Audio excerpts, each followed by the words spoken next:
Hello, everyone. Let's have more news about the Lakers, but first, don't forget to subscribe to the channel and leave a like.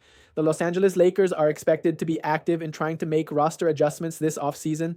Their best potential trade asset is guard Austin Reeves. He consistently improved over his first 3 seasons in the NBA, but he cemented himself as a borderline star this season, having averaged 20.2 points per game. The Lakers view Reeves as a building block, but some may consider his skill set a little redundant to LeBron James and Luka Doncic. The team really needs a high-end center, and trading Reeves would be the quickest path to land one. However, some believe that wouldn't be a good idea. Robbie Calland of CBS Sports put together a list of 2 reasons why the Lakers shouldn't trade Reeves. The first reason was due to the fact that the guard is the only other reliable shot creator for the team. It starts with basketball reasons for not trading Reeves, which leads with his ability to create for himself and others, Callan wrote. Having a secondary on ball threat alongside Doncic and James is vital, especially come playoff time when defenses ratchet up their pressure. Calland also thinks that the depth that Reeves brings to the Lakers is very important. If this postseason has shown us anything, it's that to build a contender, you have to have high end depth beyond your top stars. Reeves provides that and, as we'll get to next, offers a great deal of value for the money LA is paying him right now, Callan added. Reeves is likely going to expect a big contract soon, but right now, he's a huge steal for the Lakers. Callan's second reason for why the team shouldn't trade him is due to the value that he brings in comparison to players in the same salary range. Now, let's go to another video. Don't forget to leave a like. Potentially this offseason. That's Jared Allen. We're going to talk all about it. But first, make sure you stick around and subscribe because 80% of viewers here on the Basketball Bulletin, where Trevor and I cover the entire NBA, are not subscribed. So make sure you do subscribe to the channel going forward. And let me know in the comments down below, would you be interested in a Jared Allen on your team, whatever team that is, of course, listening to you, of course, whoever you are. All right, on top of that, though, we are going to transition afterwards into some Jrue Holiday stuff. So there's some Jrue Holiday news as well we'll cover later on. But first things first, there's also potentially a guard on the market. Who knows? Darius Garland and Jared Allen are not considered untouchable in Cleveland. I think the two untouchables are Donovan Mitchell and Evan Mobley. I have been getting the sense that the Cavs would be willing to entertain and at least consider possibilities for Allen and Garland that they have not in the past. So the first thing I want to say on this topic is if I'm the Cavs, I'm running it back. I mean, you just came off of such a great season. I think the East is extremely wide open, especially with Boston dropping out. Regardless of who wins this year, I think that you would still be positioned as one of the best teams in the East.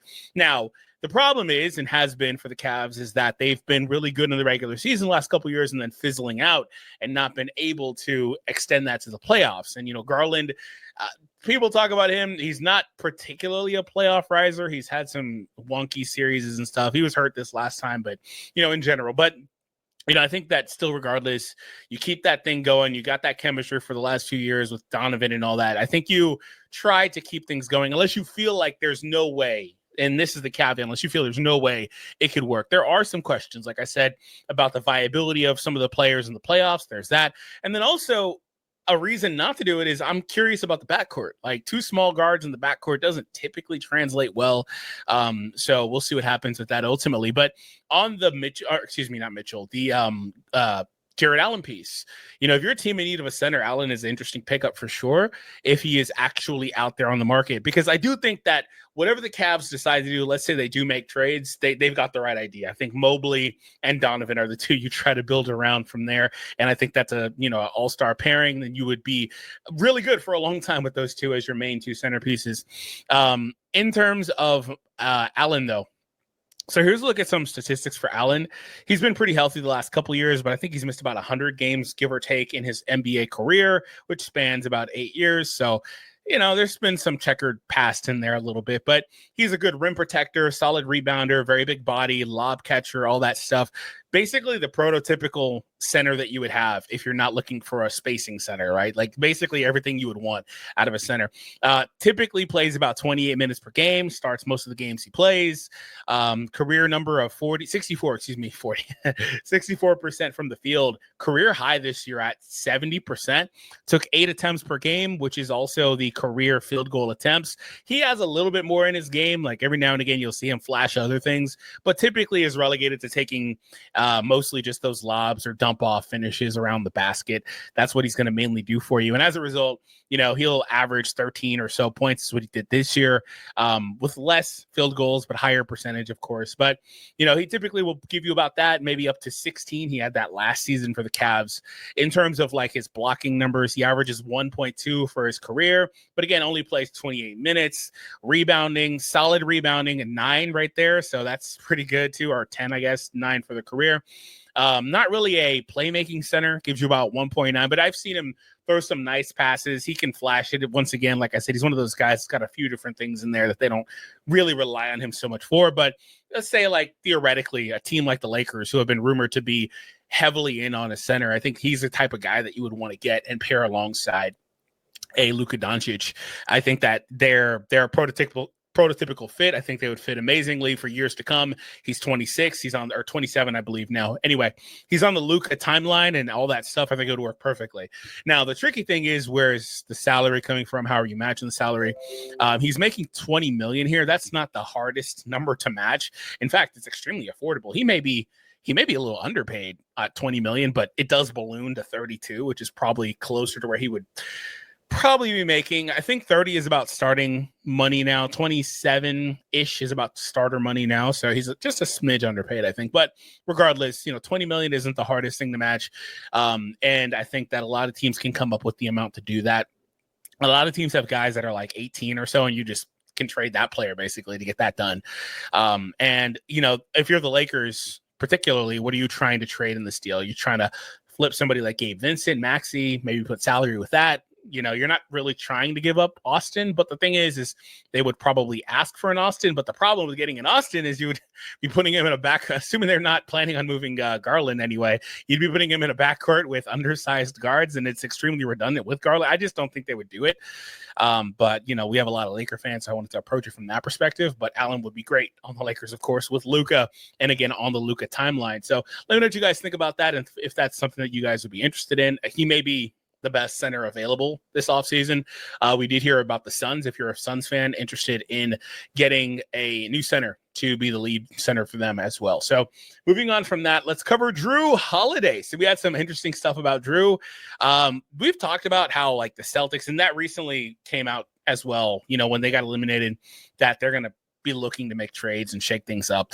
They're in a weird spot because they won that chip, and then, decided to just re-sign everybody, all that stuff, or some of that stuff I think happened before then. But regardless, they re-signed everybody is the point at these high salary numbers that we knew when they did it. It's like, there's no way you're going to be able to keep this team together because that's just too much money going elsewhere. So a couple of things have happened in the new CBA. Firstly, salaries continue to rise, right?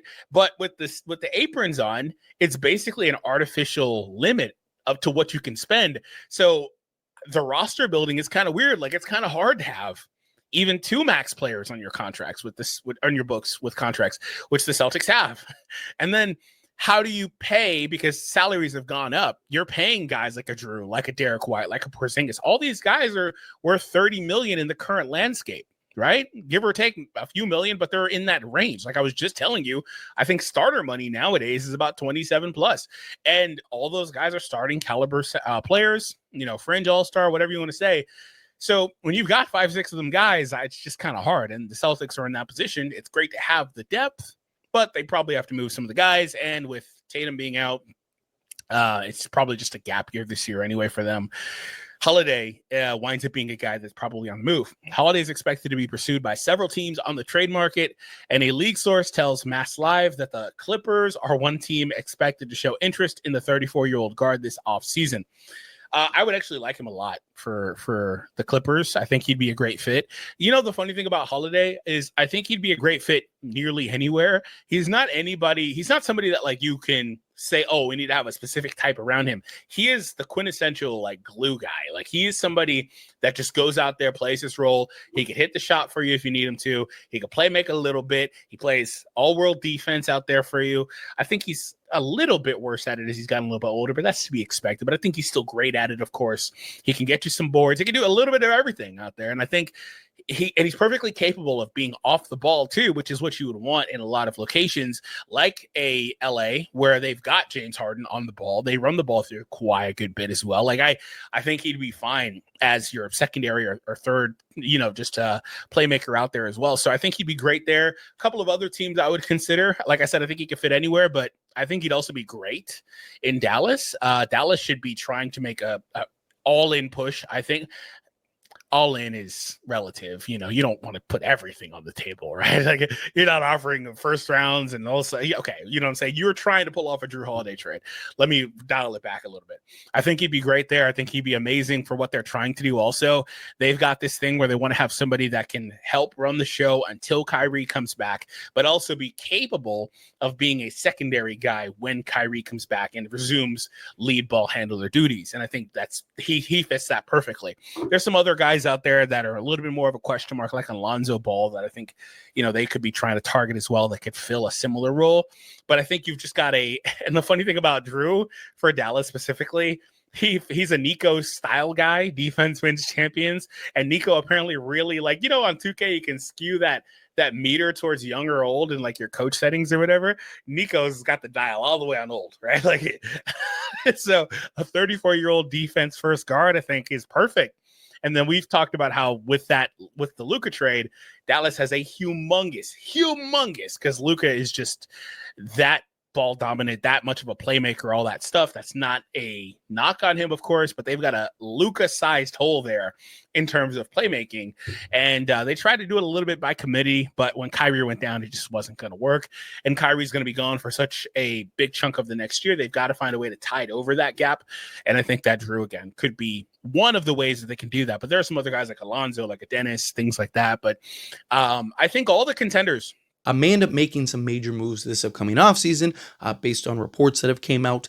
Evan Mobley and Donovan Mitchell are the only two untouchable players on the Cleveland Cavaliers, and that Jared Allen as well as Darius Garland are two guys that may end up becoming available this upcoming offseason. And a lot of this seems to stem from the cap implications, right? That they are kind of in this spot where with the new CBA, like many of these teams, you're going to have to start making some tough decisions. You're going to have to start making some tough calls and getting off of some players. I'd be curious to see if Cleveland actually does go through with it. Just kind of keep in mind, or if they have like those insane asking prices where it's just like, they're not really serious about moving off these guys. It's one of those things where they can just get a too good of a deal to pass up, then maybe they'll trade them. Because again, Boston's probably going to have a significant down year. Jason Tatum missing all of next year, and they may end up unloading some guys because of their cap implications, right? So the East might end up being wide open for them. So do they want to kind of tear it down? I don't know. Maybe they look at it and go like, hey, maybe we can move a Jared Allen or move a Darius Garland or both and still be able to contend because we have Evan Mobley, we have Donovan Mitchell. That could be a way that they look at it. But this stems from, insiders with the Cleveland Cavaliers. Fedor said Wednesday at the 9-minute mark of the Wine and Gold Talk podcast that he believes Donovan Mitchell and Evan Mobley, not Jared Allen and Garland, are the Cavaliers' two untouchables as the team prepared to deal with potentially being over the second salary cap apron next season. I have been getting the sense that the Cavs would be more willing to entertain and at least consider possibilities for a Jared Allen and Darius Garland than they have in the past. So again, that those two may end up being on the trade block. Again, not saying that they're necessarily going to trade them, that like, hey, lock it in. They're going to trade Jared Allen and Evan Mobley or Darius Garland, but that, hey, they would be more willing, more open to that than ever before. Now, obviously, the reason I'm talking about this in the Cleveland Cavaliers is because Lakers need a center, right? And Jared Allen would be ideal in that spot, right? A versatile defensive center that can, bang with the big boys, be a lob threat, kind of be that center that the Lakers are looking for. Lakers have had interest in Jared Allen in the past. They have on several occasions reached out to the Cavs on potentially trying to trade for him. Obviously, it's never came to fruition.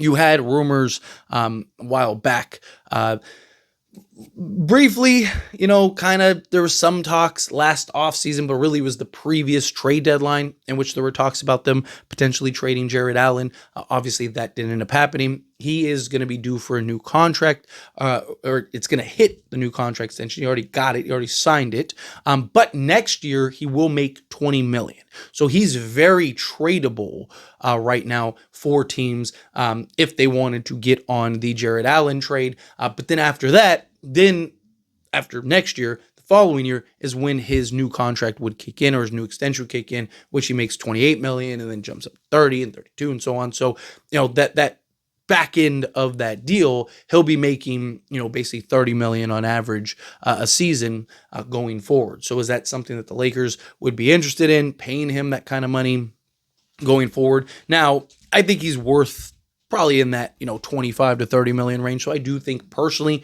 just based on where he is, as far as like the pecking order of centers go, he is one of the better, more versatile centers, a guy that can defend and protect the rim, obviously, a guy that can defend in space, a guy that can defend in the pick and roll. He's the kind of guy that the Lakers really could use to kind of be that anchor defensively. And then also just having a LeBron James, a Luka Doncic, I would imagine they'd want to keep Austin Reeves. I don't think Jared Allen is the type of center that the Lakers would be willing to pony up Austin Reeves for. Is there a path to go and get Jared Allen for the Lakers without having to sell the farm? I don't know, maybe. Look, if the Cavs really are concerned about the cap implications, well, guess what the Lakers have? They have a ton of expiring contracts, right? So that may be, and this is something that I keep reiterating and I want to continue to hit on because I do think it's worth noting, right? One of the Lakers' biggest values or assets for these other teams are their expiring contracts. You saw it with the Dorian Finney-Smith trade last season.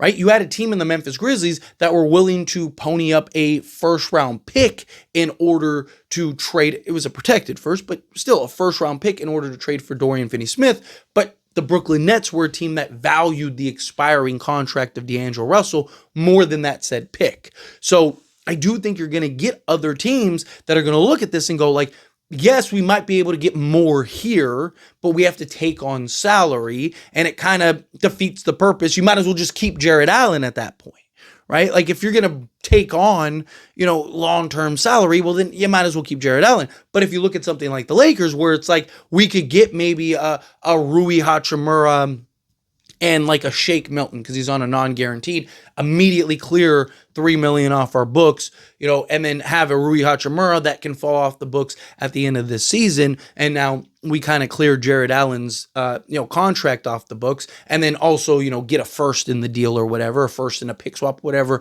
the Lakers end up negotiating, right? That might be beneficial. That might be something that kind of gives the Lakers a leg up in a potential Jared Allen trade, right? Because again, if they're trying to trade Darius Garland and Jared Allen because they have concerns about cap implications and the second apron, you need to get under that. Well, how do you get under that? Expiring contracts. And the Lakers have those expiring contracts to pull that off and make it a deal. Now, Darius Garland, I would stay away from personally. That's why I kind of am titling this about Jared Allen as well as want to focus on Jared Allen. I just think Darius Garland doesn't make sense as he might have, in this time last year, where now, with Luka, you want guys that can slot in and kind of be those defensive, versatile guys slotted alongside him, or again, those centers like a Jared Allen. So I think Jared Allen is a guy that would be ideal for the Lakers. He's also young enough to be that kind of pairing and that foundation piece alongside Luka for the foreseeable future.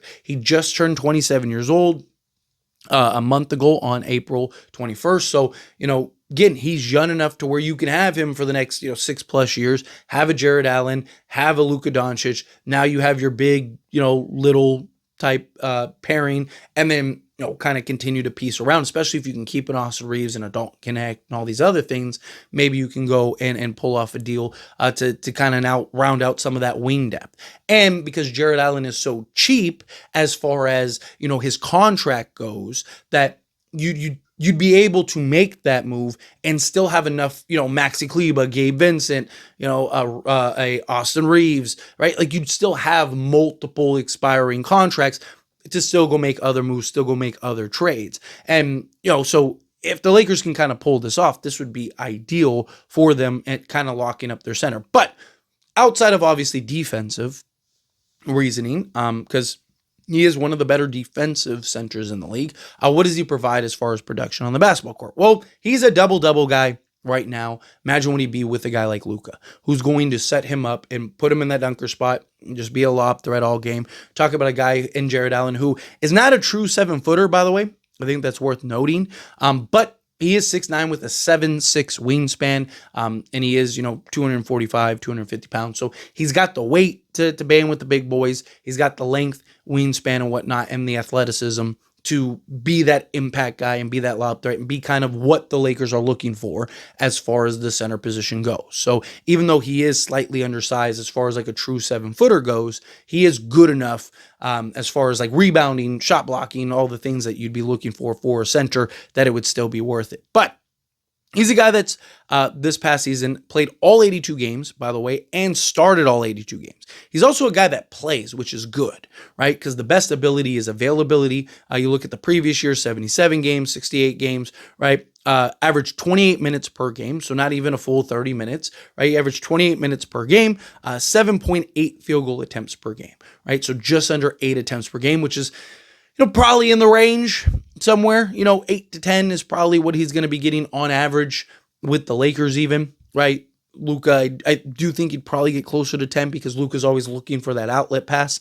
But he's a guy that is averaging 7.8 field goal attempts per game. He shoots 70.6% from the floor, not a floor spacer by any stretch of the imagination. Shot 71.2% from 2-point range, EFG of 70.6%. Free throw shooting, 71.8% this past season, which is actually down from the last 2 years where he shot 74.2% and 73.3%. So he's a solid free throw shooter, which is good, right? You want to have a guy that you can trust on the free throw line, so they can't do the Hackett Allen or anything like that. And then averaging 9.7 rebounds, including 2.6 offensive rebounds. He is a career 3 offensive rebound a game guy. He averaging 2 assists, a steal, and a block per game with 13.5 points. If you look at his per 36 numbers, which kind of gives you a better idea if he was getting full starter minutes, which 28 minutes is around there, but usually you look at like the 30, 32 minute range. So if he was getting, say, around that range for his per 36, he would be 17.3 points, 12.5 rebounds, 2.5 assists, 1.5 steals, and 1.5 blocks per game. Exactly what the Lakers need. If the Lakers could find a way to land him, I think you go get him. I think it's that simple. But as always, this is a discussion. Pass question on you. Let me know your thoughts and opinions down in the comments below. What do you think? If you what your thoughts, agree, disagree, kind of mix in the middle, how you feel either way, I love to hear it. So let me know down in the comments. That being said, if you haven't liked this video, the Los Angeles Lakers stunned the NBA by pulling off a blockbuster trade that landed Luka Doncic and sent Anthony Davis to Dallas. But Rob Pelinka, the architect of that bold move, isn't slowing down. He's reportedly setting his sights on another major target, Giannis Antetokounmpo. Following their early playoff exit against the Minnesota Timberwolves, the Lakers are under growing pressure to capitalize on their current championship window. With LeBron James nearing the end of his career and Luka Doncic entering his prime, the front office recognizes that now is the moment to go all in. The Milwaukee Bucks are grappling with tough questions about their future after a humiliating first-round defeat to the Indiana Pacers, which has seriously shaken their championship ambitions. Giannis Antetokounmpo, still dominating at 30, is watching as younger, quicker teams like Boston, Cleveland, and Indiana pull ahead. League sources reveal that the two-time MVP has already started conversations with Bucks management about the franchise's direction. Many around the league now believe he might push for a trade if the team fails to improve. Insiders suggest that the Lakers are currently his top choice among potential destinations. Milwaukee Bucks receive Austin Reeves, Rui Hachimura, Jared Vanderbilt, Dalton Knecht, 2031 first-round pick, 2026 first-round pick swap. This package gives the Bucks a strong mix of current contributors, a budding star, and future draft flexibility, while giving the Lakers the most terrifying trio the NBA has seen in years. If the Lakers manage to acquire Giannis, they'll build one of the greatest super teams in NBA history. LeBron James, even at 40, continues to thrive as a top-tier floor general, coming off a season where he posted 24.4 points and 8.2 assists per game. And you, fan, what do you think about Antetokounmpo's situation? Leave your opinion in the comments.